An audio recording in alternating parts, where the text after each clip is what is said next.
माननीय मुख्यमंत्र्यांशी चर्चा करून जे काही त्याच्यातले त्यांनी उपस्थित केलेले मुद्दे आहेत आणि आमचा अभिप्राय, आम्ही त्याचा आमचा प्रस्ताव आम्ही त्यांना पाठवतो.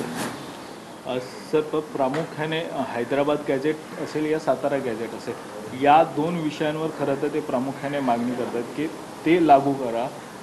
आणि या अगोदर दोन्ही कोर्टाकडून खरं तर नकार देण्यात आलेला आहे. त्यामुळे दुसरा काही पर्याय मार्ग सुचवला जाणार आहे का? असं आहे की आपण जो काय शासन स्तरावर विलंब त्यासाठी लागतोय की कोणताही निर्णय करताना it should stand the test of the court, म्हणजे कोर्टाच्या परीक्षेला आम्ही उत्तीर्ण व्हायला पाहिजे. कोर्ट आणि सन्मान्य जरंगे पाटील साहेब आहेत ते त्यांचे सुद्धा सातत्यानं जी मागणी असते, पण ती मागणी मान्य करायची, कोणीतरी मग न्यायालयात जाऊन त्याला स्थगिती घ्यायची. शेवटी तो एक सगळा प्रकार विनाकारण मग तो लांबत जातो, गैरसमज होतात. म्हणून मला वाटतं की थोडा वेळ लागला ही गोष्ट बरोबर आहे, पण आपण न्यायालयीन प्रक्रियेला आपण सामोरे जाताना उद्या आपल्या सरकारने घेतलेला निर्णय हा टिकला पाहिजे, ही त्या पाठीमागची आमची भूमिका. आणि त्या दृष्ट्या मला वाटतं आज आमची ती प्रक्रिया या सगळ्या बाजू तपासल्याच्या नंतर निश्चितपणे मग मला वाटतं तो मसुदा मी त्यांच्याकडे पाठवू.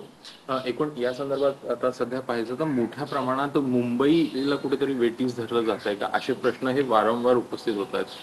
आज जरी का पाहायचं तर आर्थिक राजधानी आहे, BSC असेल किंवा RBI असेल, असे काही ठिकाणी देखील जात आंदोलक हे घोषणाबाजी देत नारेबाजी करताना दिसत आहेत. एकूणच उपसमिती याकडे कशा प्रकारे बघत आहे? काही या संदर्भात मनोज जरांगे यांच्याशी चर्चा करून त्यांना या संदर्भात सूचना करणार आहेत, त्या बोलणार आहेत? नाही, मी गेले 2 दिवस ते जरांगे पाटलांना आव्हान करतोय की मराठा आरक्षणासाठी आपण 58 मोर्चे काढले आणि सगळ्या जगामध्ये त्याचं आश्चर्य होतं की इतके मोर्चे लक्षावधी लोकांनी निघाल्याच्या नंतरही कुठं गालबोट लागलं नाही, कुठं त्यामध्ये समाजाची बदनामी झाली नाही.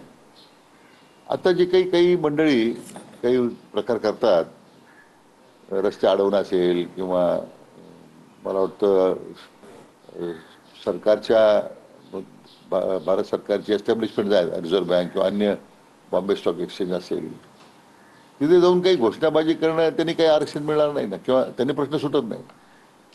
आज जरंगे पाटील स्वतः आझाद मैदानावर बसलेले आहेत. मला वाटतं सगळ्या मराठी बांधवांनी आझाद मैदानावरच गेलं पाहिजे आणि त्या आंदोलनामध्ये आपला सहभाग नोंदवला पाहिजे.